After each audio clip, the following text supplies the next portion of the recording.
কয়েক লক্ষ ফেরেশতা নাজিল হলো। 7 মাইলের এরিয়া ছিল পাহাড়টা। একজন ফেরেশতা আরেকজন ফেরেশতা সিনার সঙ্গে সিনা লাগায়া পুরো পাহাড়টাকে একবার করে নিয়েছে। পাহাড় একবার হয়ে গেল। মুসা নবী কথা বলবে। মুসা নবীকে আল্লাহ এবারে দেখা দেন। আল্লাহ বলেন আর একটু কাজ বাকি আছে। তুর পাহাড়ে জিব্রাইল দাঁড়িয়ে আছে, তারেও বের করে দাও। জিব্রাইল কয় আল্লাহ মুসা নবীকে আপনি দেখা দিবেন তো, আমি দেখলে সমস্যা কি? আল্লাহ বললেন তুমি দেখতে পারবে না। জিব্রাইলকে আল্লাহ দেখা যদি না দেবেন তো পাহাড়টার মধ্যে একটু দাঁড়িয়ে থাকি। আল্লাহ বললেন তুমি দাঁড়িয়ে থাকবা, শর্ত 3টা আছে। তোমার শ্রবণ শক্তি আমি আল্লাহ নিয়ে গেলাম, দৃষ্টি শক্তি নিয়ে গেলাম, অনুভূতি শক্তিটাকেও নিয়ে গেলাম। জিব্রাইল কয় আমার তো সবই তাহলে নিয়ে গেছেন, তো আমার আর দাঁড় করে রাখছেন কি করতে? দেখা দিবেন না, ওইটাই ভালো কথা। জিব্রাইলকে আল্লাহ একটা পাথর বানিয়ে দিয়েছে। আল্লাহু আকবার। মুসা নবীকে আল্লাহ জিব্রাইল পাথরের মতো হয়ে গেছে, এবার দেখা দেন, পরীক্ষা নেন। আল্লাহ বললেন আরো কাজ বাকি আছে। তোমার মধ্যে যে ফেরেশতা আছে ওদেরকেও বের করা লাগবে। গাজা করে কথা বলছি না, কিতাব থেকে বলছি। তাফসিরে রুহুল মানের 14তম খণ্ড। প্রত্যেকটা মানুষের শরীরের মধ্যে আল্লাহ 360 জন ফেরেশতা দান করে দিয়েছে। আরেকটু আস্তে বলেন সুবহানাল্লাহ। আরেকটু আস্তে কোন সুবহানাল্লাহ। এটাকে বলে তোরা ফুল আসিয়াইবি আজদাদি। হ্যাঁ আমি বলি আস্তে, আপনারা বলেন জোরে। এই বাংলাদেশে উল্টা জিনিস কম না বেশি? উল্টা নাম অত কত বেশি। উত্তর অঞ্চলে জেলা একটা আছে গাইবান্ধা, আছে না নাই? বাংলাদেশের সব গাইকে ওই দেশে বান্ধা দিছে। ব্রাহ্মণবাড়িয়ার থানা একটা আছে 3 লাখ ফির। এত ফির কবে জমা হয়েছে আল্লাহ সেনা ভালো জানে। আমাদের চাঁদপুরের একটা জায়গা আছে, নাম হলো ফরিদগঞ্জের 60 শালা। এই কথা বললেও তো পাবলিক পিটান শুরু করবে যে কার এত শালা। আচ্ছা যাই হোক, অনেক উল্টা সিধা নাম, উল্টা সিধা কাজ আমাদের মধ্যে আছে না নাই? আমার প্রিয় সুদীপ, মনোযোগ আছে? মুসা নবী বলছে আল্লাহ পাহাড়ে দাঁড়িয়ে আছি। আল্লাহ বললেন তুমি আমারে দেখবা, অসুবিধা নাই, কিন্তু তোমার শরীরের ফেরেশতারা দেখতে পারবে না, ওদেরকে বের করা লাগবে। সমস্ত ফেরেশতাদেরকে আল্লাহ সরিয়ে দিলেন। মুসা নবী একাকিনী হয়ে গেলেন, ফেরেশতার শক্তি এখন সাথে নাই। এরপরে বলছে আল্লাহ এবার দেখা দেন। আল্লাহ বলছো মুসা এখনো কিছু কাজ বাকি আছে। তোমার শরীরের ফেরেশতা সরিয়ে নিয়েছি ঠিক আছে, কিন্তু পাহাড়ের মধ্যে অনেক প্রাণী আছে। তুমি আমারে দেখবা, প্রাণীকুল আমারে দেখতে পারবে না। আল্লাহ বললেন তুর পাহাড়ে অবস্থানরত যত তেলাপোকা, ওই পোকা, সার পোকা, পিঁপড়া, মশা, মাছ সহ যত প্রাণী আছো, পাহাড় ছেড়ে দিয়ে অন্যত্র চলে যাও। আজকে মুসা আমার সঙ্গে দেখা করতে চায়। আল্লাহ আকবার। প্রাণীরা সব চলে গেছে। মুসা নবী বলে আল্লাহ এবার সাক্ষাৎ দেন। আল্লাহ বলেন আরেকটু বাকি আছে। তুর পাহাড়ের মধ্যে শয়তানও দাঁড়িয়েছে, ওরেও বের করে দাও। শয়তান কয় মুসা নবী আপনি আমারে দেখছেন? কয় আমি দেখিনি, আল্লাহ দেখাইছে, তুই বের হয়ে যা। ময়দান খালি। মুসা নবী বলছেন আল্লাহ এবার ঠিক আছে তো? আল্লাহ বলেন ঠিক। তুমি রেডি? হ্যাঁ আমি রেডি। হঠাৎ করে এমন এক বিকট আওয়াজ হলো। আওয়াজে মুসা নবী ভয় পেয়ে গেলেন। গুটগুটি অন্ধকার সারা ময়দান। মুসা নবী বলছে আল্লাহ এত অন্ধকার আমার ভয় লাগে। কিছুক্ষণ পরে আল্লাহ আরেকটা আওয়াজ আসলো উপর থেকে, যে আওয়াজে গোটা ময়দান একেবারে আলোকিত। মুসা নবী বলেন আলোর মধ্যে দিয়ে উপরের দিকে তাকিয়ে দেখে আল্লাহর প্রথম আকাশ দেখা যায়, প্রথম আকাশের ফেরেশতাদেরকেও দেখা যায়।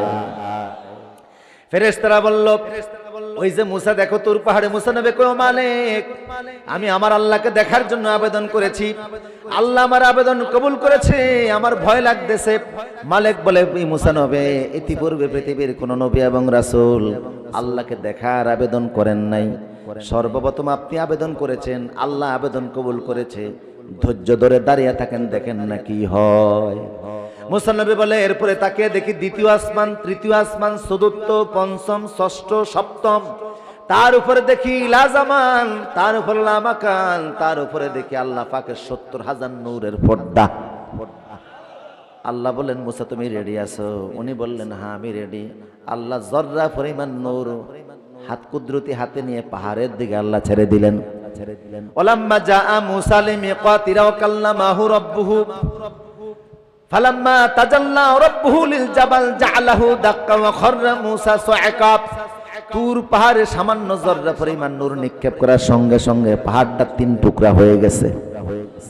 এক টুকরা চলে গেছে জর্দানে, আরেক টুকরা চলে গেছে লেবাননে, আরেক টুকরার মধ্যে পয়গম্বর অজ্ঞান হয়ে পড়ে গেলেন। আল্লাহু আকবার। 7 দিন পর্যন্ত মুসা নবীর হুঁশ নাই। 7 দিন পরে যখন জ্ঞান ফিরে আসলো, আল্লাহ বললেন, ও মুসা, টেস্ট পরীক্ষায় তো পাশ করো নাই, এখন কি আর দেখার নিয়ত আসেনি? মুসা কয়, ফালাম্মা আফাকা ক্বালা ইন্নী তুবতু ইলাইকা ওয়া আনা আউয়ালুল মুমিনিন। আল্লাহ তওবা করলাম, জীবনও আর আপনারে দেখার নাম নিতাম না। আল্লাহ বললেন, কথা বলছো এতেই থাকো, আর দেখার নাম নেওয়ার দরকার নাই। আমার প্রিয় সুধী, পয়গম্বর মুসা নবী সকালবেলা আল্লাহর সঙ্গে কথা বলতেন, এই জন্য সময়টা আল্লাহর পছন্দনীয়, তাই ওই সময়ের কসম খেলেন আল্লাহ পাক, অদ্দুহা, বলুন আল্লাহু আকবার। সকালবেলা সময়ের কসম। ওয়াল্লাইলি ইযা সাজা, আয় আকসামাল্লাহু সুবহানাহু ওয়া তাআলা ফি লাইলাতিল মি'রাজ। ইমাম কুরতুবী বলে, দ্বিতীয় কসম আল্লাহ খেয়েছে ওয়াল্লাইলি ইযা সাজা। সাজা মানে হলো রাসূলের মেরাজের রাত, যেই রাতে আল্লাহ পাক বিশ্বনবীকে মক্কার হেরেম থেকে নিয়ে বাইতুল মুকাদ্দাস অতিক্রম করে 7 আকাশ পানি দিয়ে, লাজামান লামাকান পানি দিয়ে আরশের পাশে নিয়ে পাশাপাশি বসে কথা বলছেন। উম্মে হানি বলেন, 27 বছর লাগছে আল্লাহর নবীর মেরাজের, কিন্তু রাসূল মেরাজ থেকে 27 বছর কাটিয়ে আসার পরে যখন আমার ঘরে আবার ফিরে আসলেন, গেছেন আমার ঘর থেকে, আসছেন আমার ঘরে, তিনি যাদেরকে ঘুমে রাইখা গেছেন তারা তখনও ঘুমেই ছিল। রাসূলের পাশে জাফর শোয়া ছিল, জাফর তখনও ঘুমে। হযরত আলী শোয়া ছিলেন, তিনি তখনও ঘুমে, অথচ 27 বছর নাই। আল্লাহু আকবার। রাসূলের সম্মানে চন্দ্র, সূর্য, milky way, black hole, galaxy সমস্ত কিছু আল্লাহ স্থির করে দিয়েছেন। রাতটা এতটাই অবাক করা, রাতের বর্ণনা দিতে আল্লাহ নিজেই বলছেন, সুবহানাল্লাযী আসরা বিআবদিহি। এত অবাক করা রাত, বিস্ময়কর রাত, পৃথিবীতে আর এমন রাত আসবে না, যেই রাতের উপরের দিক দিয়ে 27 বছর আল্লাহ ব্যয় করছেন, নিচের দিক দিয়ে উজুর পানি তখনও গড়ায়। সুবহানাল্লাহ বলবেন না? ইমাম কুরতুবী বলেন, দ্বিতীয় কসম দিয়ে আল্লাহ রাসূলের মেরাজের রাতের কসম খাইছেন। কথা কি আপনাদের বুঝে আসতেছে? এই দিলাম দ্বিতীয় ব্যাখ্যা। তৃতীয় আরেকটা তাফসীর থেকে বলছি, কষ্ট হচ্ছে না তো আপনাদের? তৃতীয় তাফসীর হলো তাফসীর রুহুল মানি এবং ইমাম ফখরুদ্দিন রাজি তাফসীরে মাআলিমুত তানজিলের মধ্যে দুইজন একই কথা লিখছেন। দুইজনের মতে অদ্দুহা আয় ওয়াজহু রাসূলুল্লাহ সাল্লাল্লাহু আলাইহি সাল্লাম। এই দুই মুফাসসিরের মতে দোহা মানে হচ্ছে আল্লাহ রাসূলের চেহারা। আল্লাহ পাক দোহা মানে আল্লাহ বলতেছেন, হে রাসূল, আমি আপনার চেহারার কসম খাচ্ছি। ওয়াল্লাইলি ইযা সাজা আয় আকসামাল্লাহু শাআরাতাম মিন শাআরাতিন নবী। ওয়াল্লাইলি ইযা সাজা মানে হচ্ছে রাসূলের চুলের কসম। দোহা দিয়ে আল্লাহ রাসূলের চেহারার কসম খেলেন, আর ওয়াল্লাইলি ইযা সাজা দ্বারা আল্লাহ পাক রাসূলের চুলের কসম খেলেন। সুবহানাল্লাহ বলতে ইচ্ছে করে না? কি রাসূল পেয়েছেন, কেমনে বুঝাই কুমিল্লার বড়ুরার ভাইদেরকে, কি রাসূল পেয়েছেন, কার পিছনে আজকে দৌড়াচ্ছেন, কোন নেতার পিছনে সময় ব্যয় করতেছেন, দুনিয়ার সমস্ত নেতা একত্রিত করলো মুহাম্মদ সাল্লাল্লাহু আলাইহি ওয়াসাল্লামের পায়ের তলার ধুলির সমান হয় না। কি দাম ছিল ওনার, আল্লাহ ওনার চেহারার কসম খাচ্ছে। ওনার চেহারার মর্যাদা কত! মুফাসসিররা বলেছেন, সৌন্দর্যটাকে বলা হয় জামাল। এটারে আল্লাহ 100 ভাগ করছেন। কত ভাগ? 100 ভাগের 1 ভাগকে আবার 2 ভাগ করছেন। 100 ভাগের 1 ভাগকে 2 ভাগ করে 1 ভাগ জামাল বা সৌন্দর্য পৃথিবীর সমস্ত মাখলুকের মাঝে দিয়েছেন, আর বাকি অর্ধেক দ্বারা আল্লাহ ইউসুফ আলাইহিস সালামকে বানিয়েছেন। আর 99 ভাগ সৌন্দর্য জামাল দিয়ে আল্লাহ মুহাম্মদ সাল্লাল্লাহু আলাইহি ওয়াসাল্লামকে বানিয়েছেন। আল্লাহু আকবার। বুঝে আসতেছে কথা? তা আল্লাহ বললেন অদ্দুহা মানে হচ্ছে, হে রাসূল, আপনার চেহারা মোবারকের কসম। ওয়াল্লাইলি ইযা সাজা আয় আকসামাল্লাহু শাআরাতান নবী সাল্লাল্লাহু আলাইহি ওয়াসাল্লাম। ওয়াল্লাইলি ইজা সাজা দ্বারা আল্লাহ রসুলের চুল মুবারকের কসম খেলেন। রসুলের চুলও কত দামি যে আল্লাহ সেই জিনিসের কসম খায়। কথা কি বুঝে আসতেছে? আল্লাহ কসম খাইছেন কয়টা? সবাই আওয়াজ দিয়ে বলতে হবে, কসম খাইছেন কয়টা? ওয়াদ-দুহা ওয়াল্লাইলি ইজা সাজা। দুহা মানে রসুলের চেহারা, ওয়াল্লাইলি ইজা সাজা মানে আল্লাহ রসুলের চুল মুবারক। দুই জিনিসের কসম খাওয়ার পরে এবার আল্লাহ পাক বলছেন, পড়েন, মা ওয়াদ্দাআকা রাব্বুকা ওয়া মা ক্বালা। ও নবী, আমি আল্লাহ আপনাকে ছেড়েও দেই নাই, আপনার প্রতি আমি আল্লাহ রাগও করি নাই। আপনারে ছেড়ে দেই নাই, আপনার প্রতি রাগও করি নাই। দুই জিনিসের কসম খেয়ে বলছি, আমি আল্লাহ আপনার সাথে ছিলাম, আছি, থাকবো, আপনি আমার হাবিব। আল্লাহু আকবার। এরপরে আল্লাহ পাক বলছেন, পড়েন, ওয়ালাল আখিরাতু খায়রুল লাকা মিনাল উলা ওয়ালা সাওফা ইউতিকা রাব্বুকা ফাতারদা। এরপরে আল্লাহ পাক বলছেন, হে রাসূল, দুনিয়াতে আমি আল্লাহ আপনারে যা দিয়েছি, দুনিয়ার চাইতে আখিরাতে আপনার জন্য আরো অনেক কিছু অপেক্ষা করতেছে। দুনিয়ার চাইতে আখিরাতে পাবেন বেশি। ওয়ালাল আখিরাতু খায়রুল লাকা মিনাল উলা। দুনিয়ার চাইতে আপনার আখিরাতের নিয়ামত আরো বেশি। দুনিয়াতে আল্লাহ রাসূলকে যা দিয়েছেন, আওয়াজ কি কমে গেল নাকি? বোঝা যায়? দুনিয়ার সমস্ত নবী রাসূলদেরকে আল্লাহ যা দিয়েছেন সবগুলি একত্রিত করে আল্লাহ বিশ্ব নবীকে সব দিয়ে দিয়েছেন।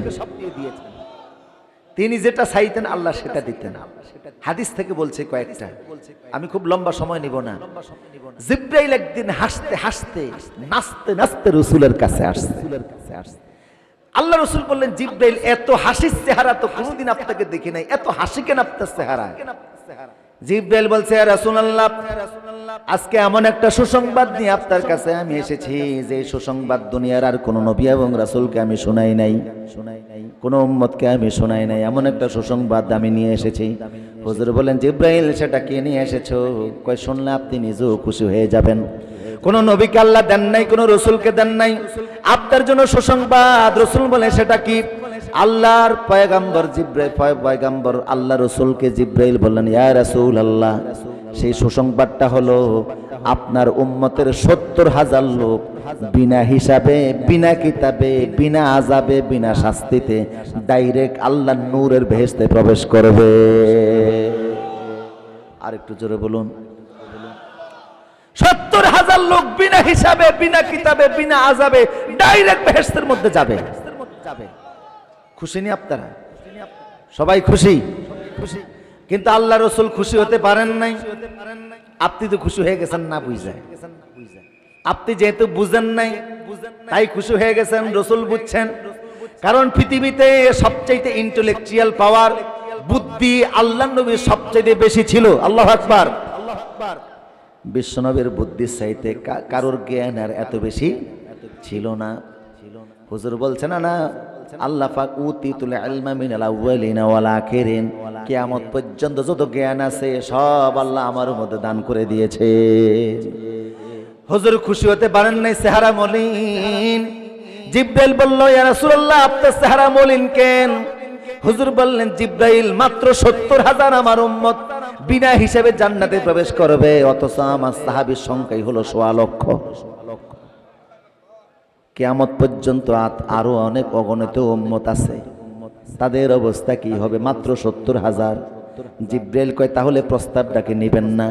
রাসূল বললেন, নিব কি নিব না তা বলছি না, তবে আমাকে ভাবতে হবে। সুবহানাল্লাহ বলবেন না? তবে আমাকে ভাবতে হবে। কত বুদ্ধি সম্পন্ন লোক ছিলেন, ডাইরেক্ট প্রত্যাখ্যান করেন নাই। আল্লাহ যদি অখুশি হয় তাই বললেন, নিব কি নিব না প্রস্তাবটা আমাকে ভাবতে হবে, একটু চিন্তা করার সময় দাও। পাশেই বসা ছিল হযরত ওমর। ওমরের পিঠের মধ্যে হাত দিয়ে রাসূল বলছে, ওমর, জিবরাইল আমার কাছে প্রস্তাব নিয়ে এসেছে, আমার উম্মতের ৭০,০০০ লোক বিনা আযাবে, বিনা হিসাবে, বিনা কিতাবে আল্লাহর জান্নাতে প্রবেশ করবে। তুমি কি বলো? ওমর বলে, ইয়া রাসূলুল্লাহ, আমরাই তো ১.৫ লক্ষ। তো কিয়ামত পর্যন্ত বাকি উম্মতের খবর কি? এই প্রস্তাব নিয়েন না, ফেরত দিয়া দেন। ওমরের আর ভাবনা টাবনা নাই, উনি কই ফেরত দিয়ে দেন, এটা দরকারটা কি নেওয়ানের, খামাখা মাত্র 70,000, সুবহানাল্লাহ বলবেন না? আল্লাহ রাসূল বললেন, জিব্রাইল অন্য কেউ বললে আমি চিন্তা করতাম, ভাবতাম, অবকাশ দিতাম, সুযোগ নিতাম, যেহেতু ওমর বলে ফেলেছে এখন আর বাবার কিছু নাই। কারণ লিকুল্লি নাবিয়্যিন মুহাদ্দাসুন, ও মুহাদ্দাসে ওমর, দুনিয়ার সব নবীর একজন মুহাদ্দাস থাকে, আমার মুহাদ্দাস হলো আমার ওমর। মুহাদ্দাস মুহাদ্দিস না, মুহাদ্দাস। দুনিয়ার সব নবীর একজন মুহাদ্দাস থাকে, আমার মুহাদ্দাস হলো আমার ওমর। মুহাদ্দাস কাকে বলে রাসূল নিজে ব্যাখ্যা দিয়েছেন, রাসূল নিজে তরজমা করেছেন, আল্লাযী ইয়ানতিকু বিলিসানি রাব্বি, যিনি আল্লাহর জবানে কথা বলে তাকে বলে মুহাদ্দাস। আমার উম্মত তো আল্লাহর জবানে কথা বলে, জিব্রাইল আল্লাহু আকবার বলেন, আল্লাহু আকবার। ওমর কথা বলতে দেরি আছে, কুরআন হয়ে নাজিল হতে দেরি হয় না।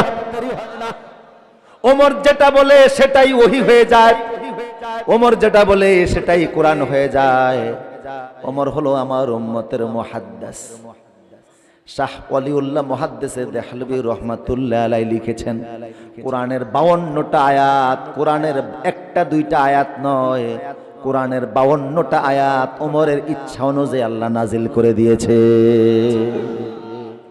ওমর যেমন চেয়েছে তেমন আল্লাহ নাজিল করছে। ওমর আমার মুহাদ্দিস।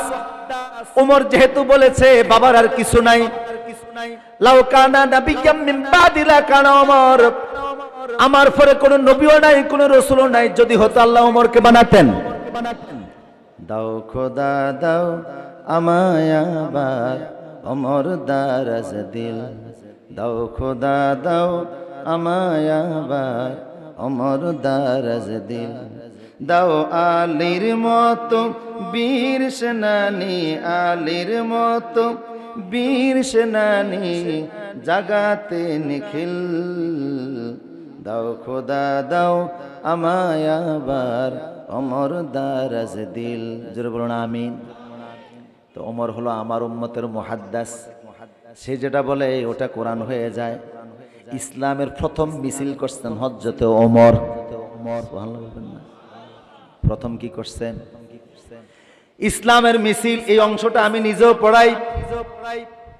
ওমর এসে বললেন, ইয়া রাসূলুল্লাহ, আগের মুসলমান কত? রাসূল বললেন আগে ছিল 39, তুমি সহ 40। ওমর বলে, তাহলে আজকে থেকে আমরা প্রকাশ্য ইসলাম নিয়ে রাস্তায় নামবো। আর গোপন নয়, 3 বছর গোপন ভাবে দাওয়াত দিয়েছেন, এখন আর গোপন নয়। দারুল আরকাম থেকে মিছিল নিয়ে বের হলেন।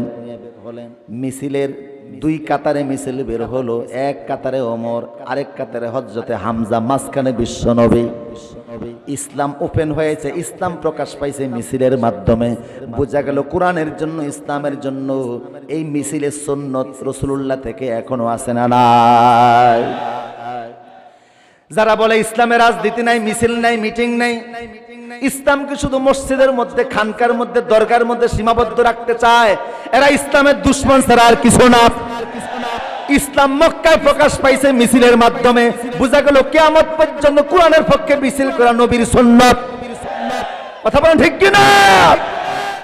আমার প্রিয় সুদীপ, যারা কোরআনকে রাষ্ট্র ক্ষমতায় দেখতে চায় না, কোরআনের সংবিধান যারা মানতে চায় না, তারাই কোরআনকে মসজিদের মধ্যে আবদ্ধ করতে চায়।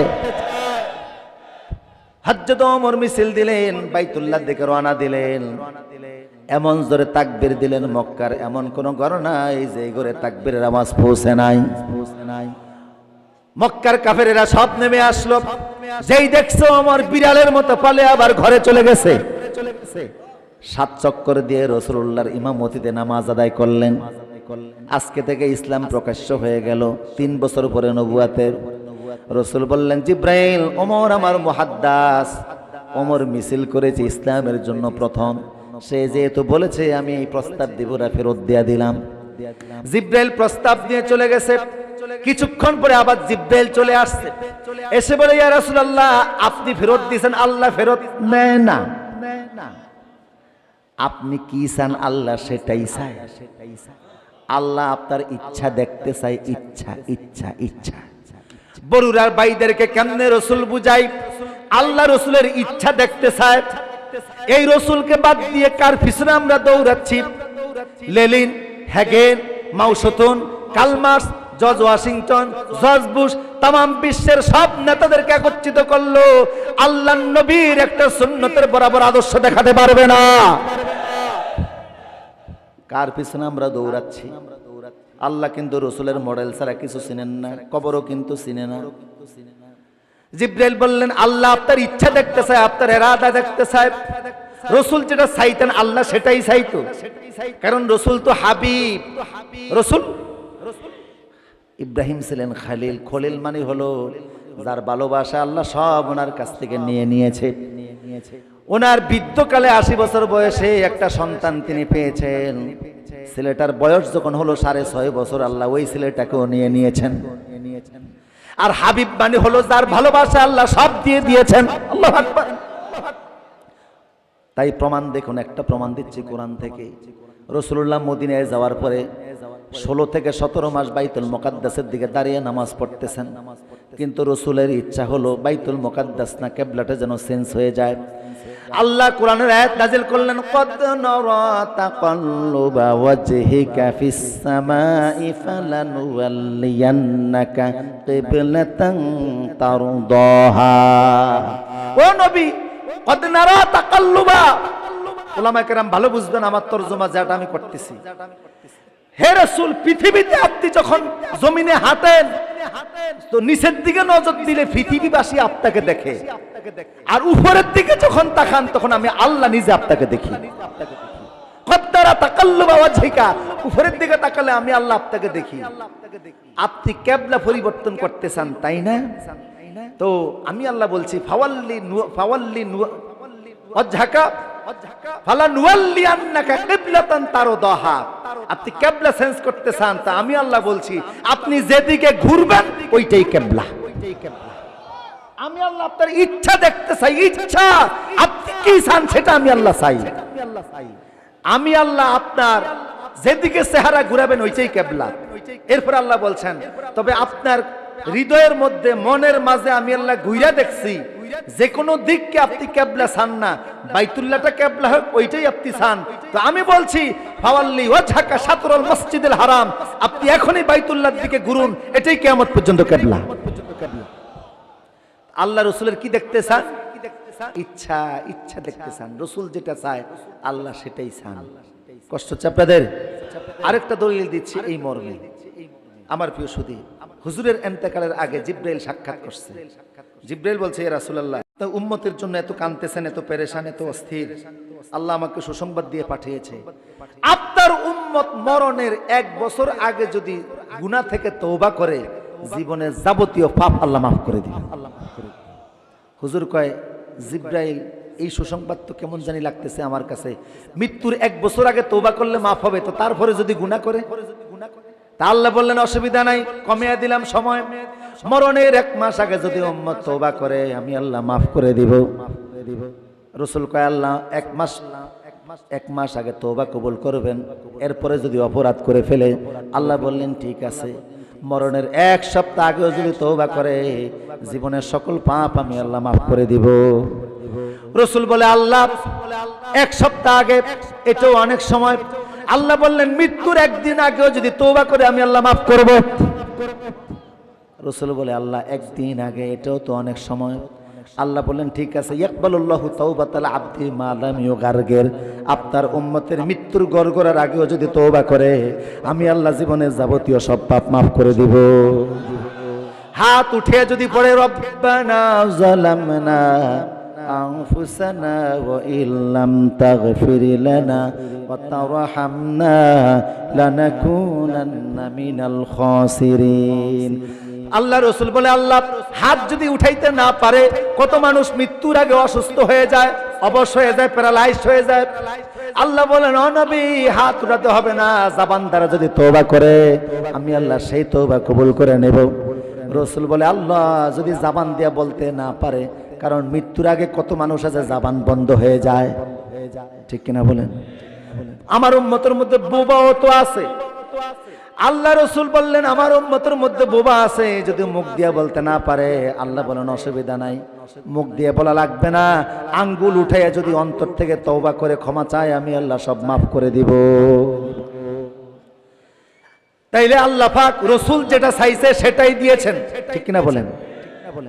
তো রসুল আপনার ইচ্ছা দেখতে চাই আল্লাহ, 70,000 আপনি নেন নাই। এই হাদিসটি আমি পড়াই মেশকাতের, ওলামায়ে কেরাম সহিহ হাদিস, জিবরাইল বলতেছে এখন আল্লাহ প্রস্তাব করছে 70,000-এর প্রতিজনের সাথে 70,000, 70,000-এর প্রত্যেক জনের সাথে 70,000, তার মানে 70,000-এর সাথে যদি 70,000 দিয়ে গুণ দেওয়া হয় 490 কোটি হবে। আপনার উম্মতের 490 কোটি উম্মত বিনা আযাবে, বিনা হিসাবে, বিনা কিতাবে এক যুগে জান্নাতের ভিতরে প্রবেশ করবে। এবার খুশি আপনারা? কথা বলে না। এবার খুশি আছেন? সংখ্যা কি বাড়ছে না কমছে? বাড়ছে। এখন এই লিস্টের মধ্যে নাম ঢুকানোর সুযোগ আছে না নাই? আছে। শিরিক আর কুফর মুক্ত যদি ঈমান হয়, শিরিক আর কুফর মুক্ত ঈমান, রাসূল বলছে কিয়ামতের আগে আমার উম্মত না খাইয়া মরবে, আমি সেই টেনশন করি না। তবে আমার উম্মত যে মুশরিক হবে এতে কোনো সন্দেহ নাই। মুশরিক হয়ে হয়ে মৃত্যুবরণ করবে, নিজের ধর্মেরটা ভালো লাগবে না, অন্যেরটা ভালো লাগবে, মুশরিক হয়ে হয়ে মৃত্যুবরণ করবে। এমন এক সময় আসবে মসজিদের মধ্যে নামাজ পড়বে ঠিক, কিন্তু নামাজ দিবে, সিজদা দিবে মুশরিক অবস্থায়। ইমাম সাহেব মুশরিক, মুয়াজ্জিন মুশরিক, ওয়া আনতা ফীহিম মুমিন, একজন ইমানদার মসজিদের মধ্যে থাকবে না। কারণ কখন ঈমান হারিয়ে ফেলছে নিজেও জানবে না। ইউসবিহুল মুমিনু মুমিনান ওয়া ইউমসি কাফিরান, সকালবেলা করবে মুমিন অবস্থায়, বিকাল হয়ে যাবে কাফের। এমন এক জামানা আসবে মুশরিক হয়ে যাবে আমার উম্মত। রাসূল কষ্ট পেয়েছেন, দুঃখ পেয়েছেন। মুশরিক বানানোর জন্য অনেকগুলি হাতিয়ার বর্তমান সমাজে আছে না নাই? কথা বলেন আছে না নাই? সময় খুব কম, শর্ট করে দিচ্ছি। 1994 সালে ঢাকা লালবাগ মাদ্রাসার সামনে দেওবন্দি আলেমদের মধ্যে অন্যতম আলেম হুসাইন আহমদ মাদানী রহমতুল্লাহ আলাইহির ছেলে আসাদ মাদানী, যে হুসাইন আহমদ মাদানী ব্রিটিশ বিরোধী আন্দোলনের পুরোধা, এদেশে স্বাধীনতা সংগ্রামে ব্রিটিশদেরকে তাড়ানোর জন্য সবচাইতে বেশি রক্ত ঝরছে আলেম ওলামাদের। ব্রিটিশ কর্তৃক যদি ব্রিটিশরা না যাইতো পাকিস্তান হতো না, পাকিস্তান না হলে আমরা হতাম না। কথা বলেন ঠিক কিনা? ব্রিটিশ বিরোধী আন্দোলনে সবচেয়ে বেশি রক্ত ঝরিয়েছে কারা?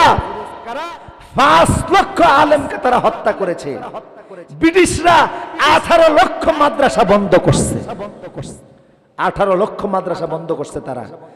5 লক্ষ আলেম হত্যা করেছে, বহু আলেমদেরকে তারা ফাঁসির কাস্টে ছড়িয়েছে।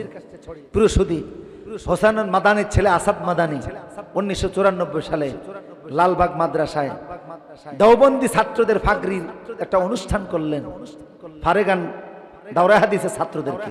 সেখানে তিনি বললেন যে উম্মতের অনেক আলেম এক যুগে রাসূলকে স্বপ্ন দেখেছেন।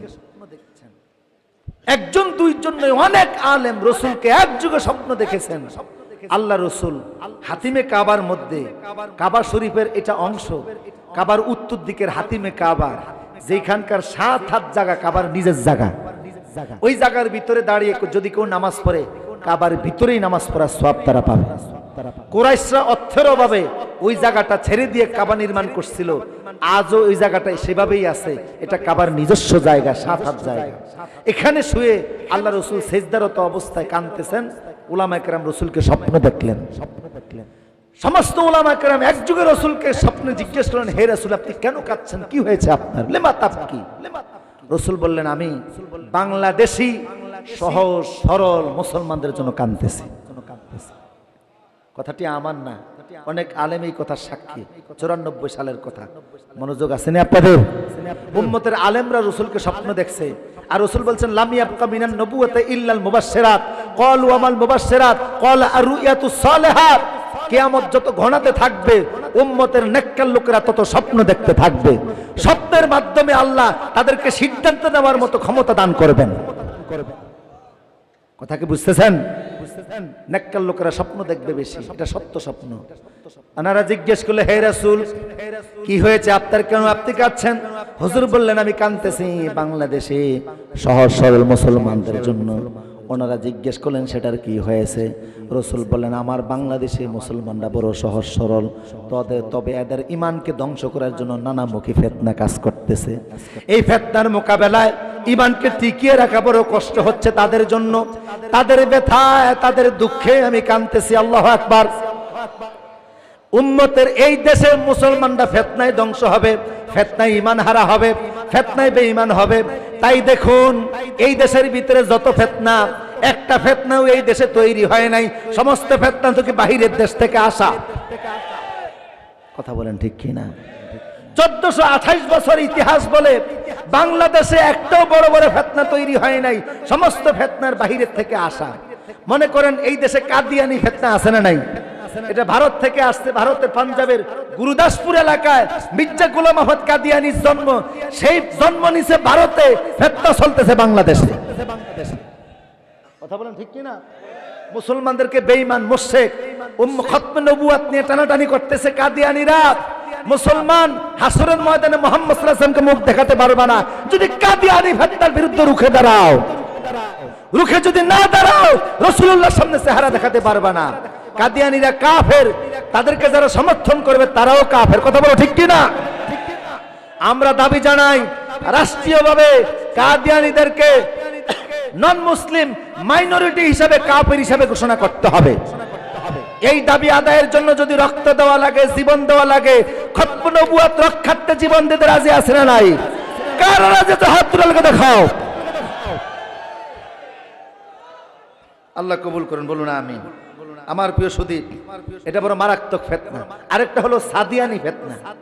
কি ফিতনা? সাদিয়া, এটার ব্যাখ্যা দিচ্ছেন, অনেক সময় লাগবে। আরেকটা ফিতনা হচ্ছে এনজিওদের ফিতনা। পুরা বাংলাদেশের সীমান্ত এলাকাগুলি নিয়ে, পার্বত্য চট্টগ্রাম, রাঙ্গামাটি, খাগড়াছড়িতে খ্রিস্টান মিশনারিগুলি মুসলমানদেরকে খ্রিস্টান বানানোর জন্য অজস্র টাকা তারা ব্যয় করতেছে। কথা বুঝতেছেন কিনা? অজস্র টাকা তারা ব্যয় করতেছে খ্রিস্টানদের ধর্ম প্রচারের জন্য। সারা পৃথিবীতে বিমান আছে 600। বাংলাদেশ একটা দেশ, এই দেশের DC-10 বিমান হলো 10টা, আর খ্রিস্টানদের ধর্ম প্রচারের বিমান হলো 600। প্রতি 4 মিনিটে তাদের একটা বিমান পৃথিবীর যে কোনো দেশ থেকে টেক অফ করে। সারা পৃথিবীর বিমানের সংখ্যা হলো 33,000, তার মধ্যে ওদের বিমানের সংখ্যা 600 শুধু ধর্ম প্রচারের জন্য। তাদের ধর্ম প্রচারের মোকাবেলায় আমরা কি করি? আমাদের দেশে একটু মাহফিল হয়, ধর্ম প্রচারের জন্য তাফসীর হয়, ওয়াজ হয়, তাফসীর মাহফিল হয়, কোরআনের মাহফিল হয়, এতেই অনেক নাস্তিক মুরতাদ সহ্য করতে পারে না। যাদের মাহফিল বেশি হচ্ছে, জনতা বেশি হয়, শ্রোতা বেশি হয়, হয় তাদেরকে বিদেশ পাঠিয়ে দেয়, না হয় জেলখানায় আবদ্ধ করে। কথা বলেন ঠিক কি না? আবার পরিচয় দেয় আমরা মুসলমান। খ্রিস্টানরা ধর্ম প্রচারের জন্য বিমানের সংখ্যা কত? আর আমরা সামান্য একটু মাহফিল করি, একটু ওয়াজের আয়োজন করি মানুষের ঈমান তাজা করার জন্য। এইটাও যদি না করি, মুসলমান হিসেবে থাকা যাবে না। এই জন্য তাফসীর মাহফিল, ওয়াজ মাহফিল, সিরাত মাহফিল বেশি করে হওয়ার দরকার। কথা বলে ঠিক কিনা? আহারে, আজকে খতমে নবুয়ত নিয়ে টানাটানি চলতেছে। কোন দিক থেকে বলবো? বরুড়ার ভাইদেরকে কিভাবে বুঝাই? হাদিস থেকে বলছি। হযরত বারা নামক একজন সাহাবী 5 বছরের ছেলেটাকে সাথে করে নিয়ে রাসূলের কাছে আসছে মদিনাতে। তো ওনার বাড়ি মদিনা থেকে 5 কিলোমিটার দূর। তো রাসূলের সঙ্গে কথা বলার পরে বলছে, আব্বু চলো চলে যাই। ছেলেকে নিয়ে চলে যাচ্ছে।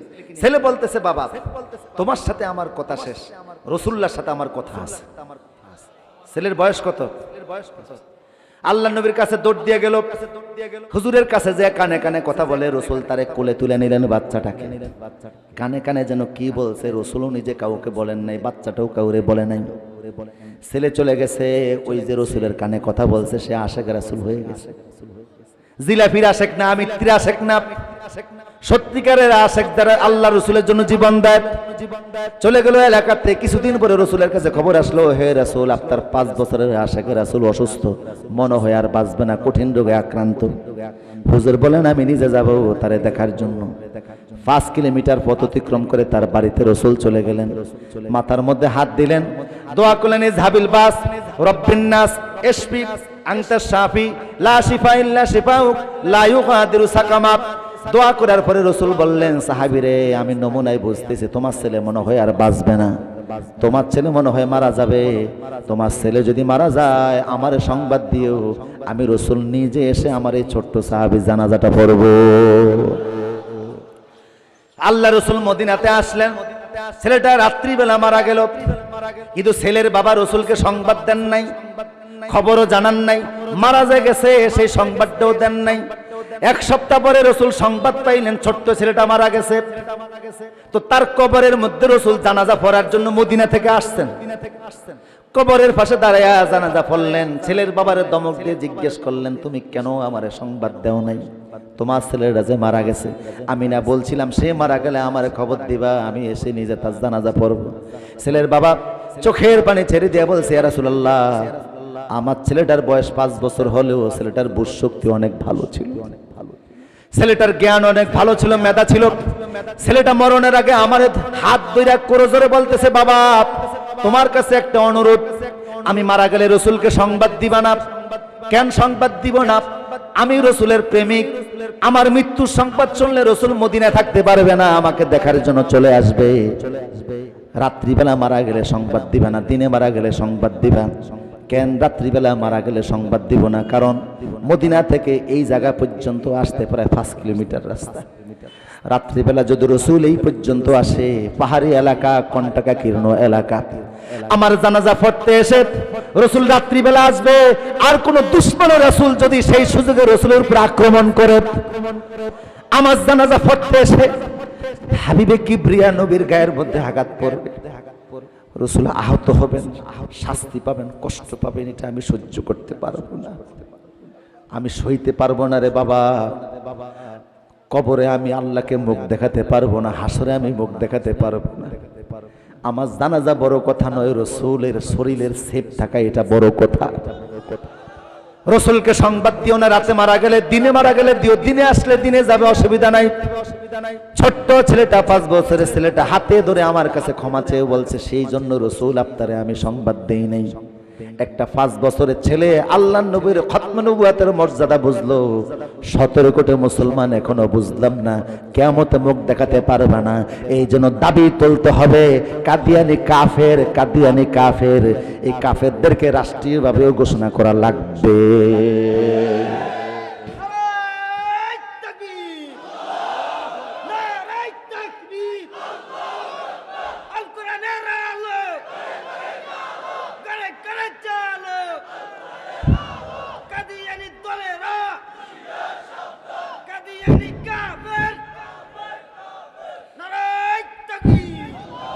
আমার প্রিয় সুধী, তো বাংলাদেশে ফিতনা একটাও তৈরি হয় নাই, সমস্ত ফিতনা বাহিরের থেকে এসে দেশের মানুষের ঈমান হরণ করতেছে। কথা বলেন ঠিক কি না? এই যে মিলাদুন্নবী নামে, আমরা মিলাদুন্নবী বিশ্বাস করি, ভালোবাসি, রসুলের জন্ম নিয়ে আলোচনা আমরাও করি। কথা বলেন ঠিক কি না? কিন্তু মিলাদুন্নবী পালনের নামে পাকিস্তান থেকে এসে ঢোল বাজায়া যারা আয়োজন করলো, এই ফিতনা বাংলাদেশের মধ্যে এরা ছড়িয়েছে। কথা বলেন ঠিক কি না? নবীর মিলাদ নিয়ে আলোচনা করতেই সিরাত যার, মিলাদ তার, কিন্তু ঢোল বাজায় যারা মিলাদের নামে বেদাত সৃষ্টি করে, এই ফিতনা বাহিরের থেকে আসা। এত ফিতনা এই দেশে আসছে, সহজ সরল মুসলমান আসল কোনটা নকল কোনটা বুঝতে পারতেছে না। কথা বলেন ঠিক কি না? আর আসল কথা যারা বলে তারা সব নির্যাতনের শিকার। কথা বলেন ঠিক কি না? তবে আমার প্রিয় সুদীপ, যতই জবান বন্ধ হোক, নতুন নতুন জবান খুলে দিচ্ছেন কে? আমার ভাইরা। তো আল্লাহ রসুল বললেন, বাংলাদেশি সহজ সরল মুসলমানদের জন্য আমি কাঁদতেছি, আমার কষ্ট হচ্ছে। এই জন্য আমাদেরকে নিয়ে রসুল চিন্তা করতেছেন, আমাদের প্রতি রসুলের দরদ অনেক বেশি। তা আল্লাহ পাক বলতেছেন, ওয়ালাল আখিরাতু খায়রুল লাকা মিনাল উলা। ও নবী, দুনিয়ার চাইতে আপনার আখিরাত অনেক উত্তম, কারণ আখিরাতে মাকামে মাহমুদ আপনাকে দান করে দিয়েছি, হাউজে কাউসার দিয়েছি, শাফায়াতে কুবরা দিয়েছি, সব আমি আল্লাহ দান করে দিয়েছি। ওয়ালা সাউফা ইউতিকা রাব্বুকা ফাতারদা। আখিরাতে যেভাবে আপনি চাইবেন সেভাবে আমি আল্লাহ দিব।